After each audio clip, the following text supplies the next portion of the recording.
We've got Ruben, who is an agnostic, calling in from Texas. Pronouns are he, him. Ruben, how are you doing today? I'm doing just fine. How are y'all? Hey, Ruben. We're awesome. So what exactly do you want to talk about today, Ruben? So as I put on my topic of question, the issues with atheism and their objection to all what happened in the Old Testament, they use presentism to defend, to attack all those things that happened. Explain. So that's their. How do you mean? That's a fallacy. Using presentism to judge all the people that what they did back then is a fallacy. Is what I'm trying to get my point across. Please elaborate on what you're referring to with presentism. Yeah, I'm lost there.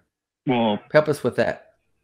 Well, I mean, the biggest issue this country faced, United States, I'm gonna bring up slavery.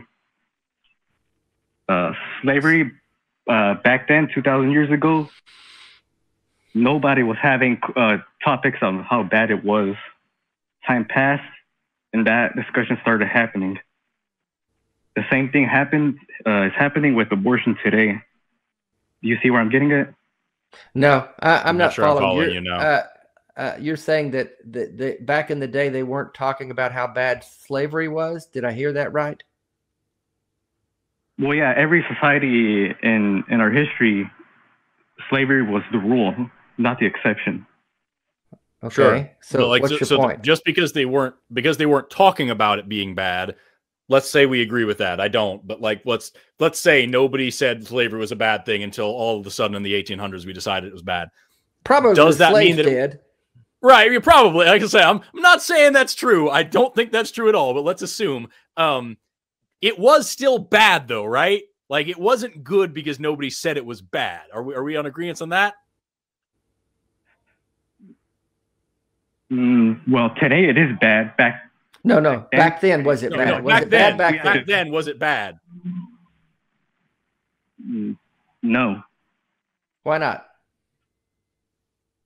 Well, I'll bring up another one. I'm not trying to hurry here. No. We're going to talk about that one. Tell me when it's okay. History in past or present or future. Tell me when it's okay for one human being to own another human being. Tell me when it's okay.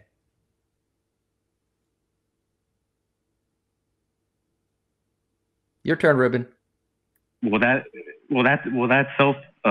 Depending on what society you are, all had laws on what made that okay back then. Forget the laws. We're not talking about legal. We're talking about moral. When it's okay morally for one human to own another human, history or present. When is it okay?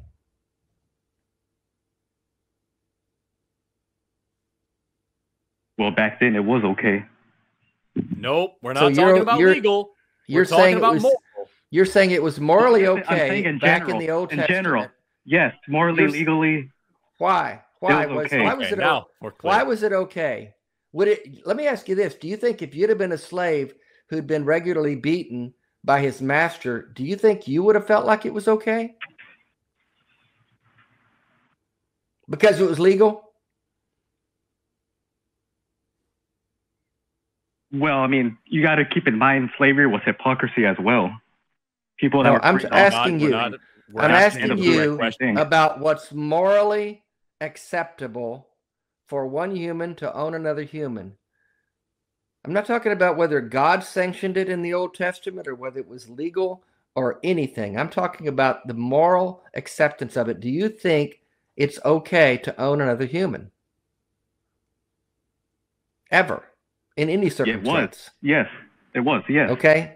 I disagree. I think it's abhorrent that you hold that position. A disgusting fascist view. But look at awful. But look at today's controversy. We got abortion. 2000. What about abortion? No. Complaining about a third trimester abortion. I know you're going to disagree. Do you see where I'm getting at? What are you talking about? No, I don't see what you're getting at. That would be a fallacy to just judge people that were having third trimester abortions 2,000 years ago. That's a fallacy. I genuinely And yes, I'm don't against care about abortion. anything besides the fact that you just said that slavery is okay sometimes. Yeah, I think I'm sorry, I'm not probably interested in anything else there. I think we're probably done with your arguments because you're defending slavery, and there I is would no challenge context. Yeah, I would challenge you to just sit with yourself for a little bit and think about how you would feel if you were a slave in the Old Testament days, in the Civil War era, or present day in some other country, how you would feel if you did not have the freedom to come and go as you pleased and you were owned by another human and you were beaten if you did a misstep. You think about that, Ruben, before you start defending it. I think we need to move on. Absolutely disgusting. 2 in a row. Boom. People saying it's okay to commit heinous atrocities. But we're the immoral atheists. Woo! Right. I did want to, like, anytime we call somebody who promotes slavery, anytime we get some fascist on here who thinks it's okay to own people, I always do want to ask them about slavery in the United States. At exactly what time did it stop being a bad thing? You know, or when was the historical context that you would have been okay with it? But honestly, I feel sick letting those calls go on. I just can't talk to them after that. I really can't. It's rough, dude. It's so rough.